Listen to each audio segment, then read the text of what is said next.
खबरों के निष्पक्ष विश्लेषण के लिए सब्सक्राइब करें Jantantra TV and press the bell icon. Never miss any update.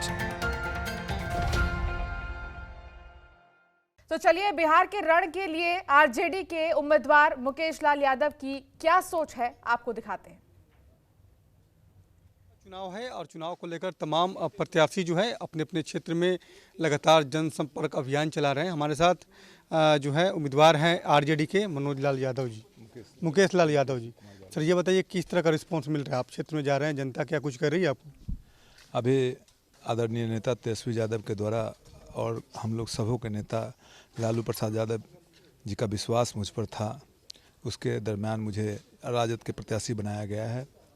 मैं जनता के बीच जा रहा हूं और जनता के बीच जाने के बाद सभी जाति सभी समुदाय के लोग का भरपूर जन समर्थन मिल रहा है। क्या मुद्दा है जिस मुद्दे को लेकर आप जनता के बीच जा रहे हैं? क्योंकि आप इससे पहले जो विधायक रहे हैं उन्होंने क्या कुछ काम किया, आपको लगता है उनकी विफलताओं का फायदा भी आपको मिलेगा?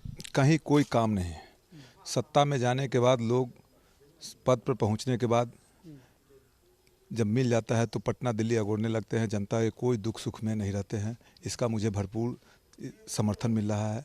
मैं हमेशा नानपुर प्रखंड के 10 साल से प्रमुख के पद पर हूँ और सभी लोगों के बीच जा जाकर जो मुझे दायित्व लोगों ने दिया और जो सरकार के दायित्व है प्रखंड स्तर पर उसको निभाने का काम किया हूँ। मैं जाति धर्म और पार्टी से अलग हटकर काम किया हूँ, उसका भी मुझे आशीर्वाद और स्नेह मिल रहा है। आपको मौका मिलेगा तो क्या कुछ अपने कुछ प्लान बनाया है कि क्या करेंगे, प्राथमिकताएं क्या रहेगी चुनाव जीतने के बाद? मुझे जब मौका जनता देगी चुनाव जीतने के बाद तो मेरा 2-3 मुद्दा प्राथमिकता के तौर पर रहेगा। सबसे पहला प्राथमिकता रहेगा शिक्षा और स्वास्थ्य, क्योंकि सबसे निचले स्तर के जो लोग होते हैं जिनके पास पैसा नहीं है, इलाज के लिए सरकारी अस्पताल में जाते हैं और सरकारी अस्पताल की स्थिति ठीक नहीं है। और सबसे गरीब तबके के लोग हैं, उनकी बच्चियाँ सरकारी स्कूल में पढ़ते हैं, उसकी व्यवस्था ठीक नहीं है। सरकारी स्कूल और सरकारी अस्पताल की स्थिति जब तक सुदृढ़ नहीं होगी तब तक निचले स्तर के जो लोग हैं उनकी दशा और दिशा में बदलाव नहीं होगा। इस बार लालू जी नहीं है तो आपको लगता है कि तेजस्वी जी के नेतृत्व में आप लोग चुनाव लड़ रहे हैं तो इसका भी फायदा, मतलब आपको भरपूर फायदा मिलेगा?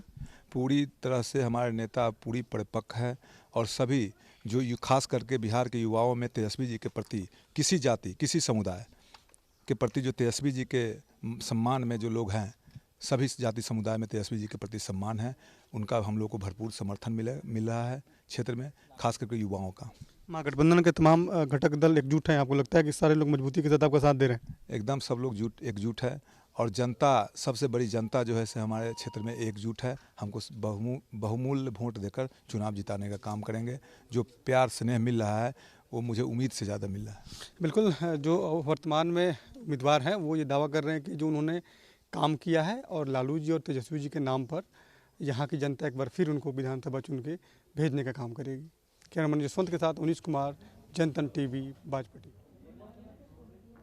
तो वहीं कांग्रेस नेता एहसान उल हक खुर्रम ने बीजेपी के घोषणा पत्र पर निशाना साधा और मैनिफेस्टो को जुमला पत्र बताया। सुनिए। जिस भारतीय जनता पार्टी के मैनिफेस्टो की बात कर रहे हैं वही भारतीय जनता पार्टी है जो इलेक्शन से पहले 15 लाख रुपए का वादा भी करती है और 2-2 करोड़ युवाओं को रोजगार देती है। लेकिन इस भारतीय जनता पार्टी को 6 साल हो गए सत्ता में आए हुए, न 2 करोड़ युवाओं की नौकरी देने के बदले 2 करोड़ से ज़्यादा युवाओं की नौकरी चली गई है। और 15 लाख की बात तो वो लोग, अमित शाह जी कहते हैं कि वो तो चुनावी जुमला था।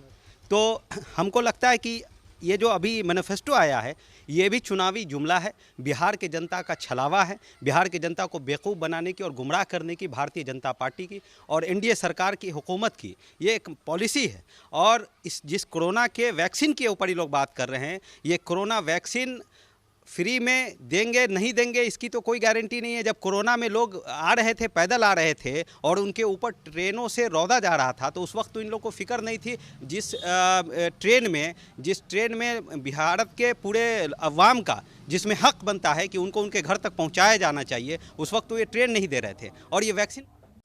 खबरों के निष्पक्ष विश्लेषण के लिए सब्सक्राइब करें Jantantra TV and press the bell icon. Never miss any update.